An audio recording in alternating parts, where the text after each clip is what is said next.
এই মুহূর্তে সবথেকে গুরুত্বপূর্ণ খবর। তৃণমূল কংগ্রেসের সর্বভারতীয় সাধারণ সম্পাদক অভিষেক বন্দ্যোপাধ্যায় এক গুচ্ছ নির্দেশ দিয়েছেন সেই বৈঠকে। বিস্তারিত জানবো, আমাদের সঙ্গে সরাসরি রয়েছে আমাদের প্রতিনিধি ইরন। আজকের বৈঠকে ঠিক কি কি নির্দেশ দিলেন অভিষেক বন্দ্যোপাধ্যায়?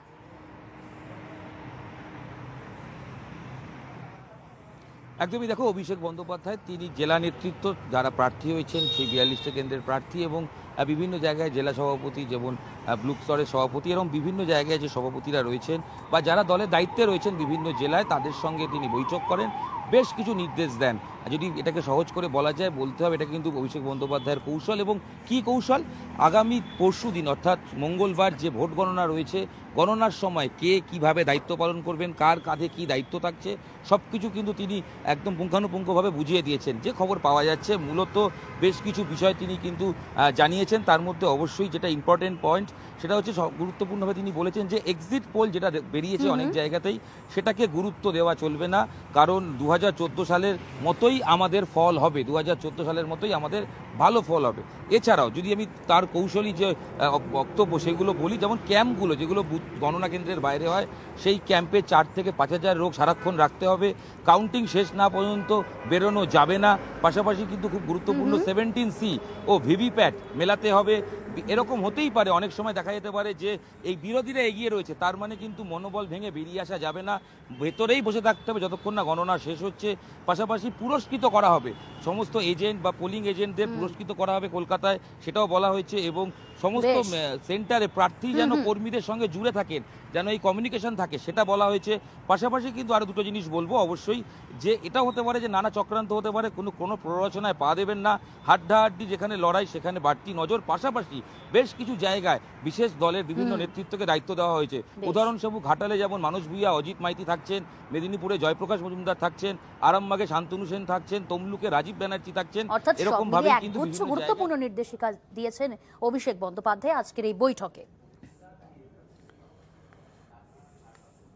জরুরি বৈঠক ডাকলেন অভিষেক বন্দ্যোপাধ্যায়। গণনার আগেই এই জরুরি বৈঠক, বিধায়ক, জেলা সভাপতি এবং কাউন্টিং এজেন্টদের সঙ্গে বৈঠক। ভার্চুয়ালি বৈঠক করবেন অভিষেক বন্দ্যোপাধ্যায়। তৃণমূল কংগ্রেসের সর্বভারতীয় সাধারণ সম্পাদক অভিষেক বন্দ্যোপাধ্যায় জরুরি বৈঠক ডাকলেন গণনার আগেই। সেই বৈঠকে উপস্থিত থাকতে বলা হয়েছে বিধায়ক, জেলা সভাপতি এবং কাউন্টিং এজেন্টদের। ভার্চুয়ালি বৈঠক করবেন অভিষেক বন্দ্যোপাধ্যায়। এই মুহূর্তের অত্যন্ত গুরুত্বপূর্ণ খবর, অভিষেক বন্দ্যোপাধ্যায় জরুরি বৈঠক ডাকলেন, ভার্চুয়ালি বৈঠক করবেন বিধায়ক, জেলা সভাপতি এবং কাউন্টিং এজেন্টদের নিয়েই। গণনার আগেই হবে সেই জরুরি বৈঠক। ভার্চুয়ালি বৈঠক করবেন অভিষেক এবং সেই বৈঠকে উপস্থিত থাকতে বলা হয়েছে ভার্চুয়ালি বিধায়ক, জেলা সভাপতি এবং কাউন্টিং এজেন্টদের। আর এই বৈঠক গণনার আগেই জরুরি বৈঠক, তড়িঘড়ি বৈঠক ডাকলেন অভিষেক বন্দ্যোপাধ্যায়, তৃণমূল কংগ্রেসের সর্বভারতীয় সাধারণ সম্পাদক। রয়েছে আমাদের সঙ্গে, বিস্তারিত জানাবে আমাদের প্রতিনিধি উজ্জ্বল। উজ্জ্বল, এই বৈঠক কবে হবে, কখন হবে, কি জানা যাচ্ছে বৈঠক সম্পর্কে? দেখো, বিকেল 5টায় সেই বৈঠক করার কথা, সেখানে ভার্চুয়ালি বৈঠক করা হবে। কাউন্টিং নিয়ে সেখানকার সবকটা বিষয় নিয়ে আলোচনা হবে। জেলা সভাপতি, কাউন্টিং এজেন্ট, বিধায়করা এই বৈঠকে তারা উপস্থিত থাকবেন। গণনা কেন্দ্রে কি ভূমিকা হবে, এইসব বিষয় নিয়ে মূলত আলোচনা হবে। বা যেরকম আমরা জানি যে নির্বাচনের দিন একটা গুরুত্বপূর্ণ বিষয়, একই সঙ্গে নির্বাচন গণনার দিনটাও কিন্তু খুবই একটা গুরুত্বপূর্ণ বিষয়। এই দিনটাতে কি রণকৌশল হবে, কিভাবে কি প্রত্যেকটা বিষয়ে করা হবে, এই বিষয় নিয়ে কিন্তু মূলত আজকে আলোচনা হবে। এবং বিকেল 5টার সময় কিন্তু এই বৈঠক শুরু হওয়ার কথা। অভিষেক বন্দ্যোপাধ্যায়